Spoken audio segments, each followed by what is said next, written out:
养了两只性格相仿的鸟是什么体验？他妈从小粘人，随叫随打，主打一个热情。哎呦我的妈！好大只，高冷高傲，脾气暴躁。可以给我摸一下吗？胖胖晚上不睡觉，早晨早起。好大只，作息规律，天黑就找洞钻。奈何他有个不睡觉的好兄弟。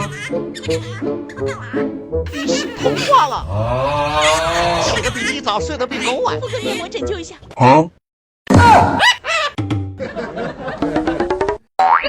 好了，不逗你了，是我呀。Later。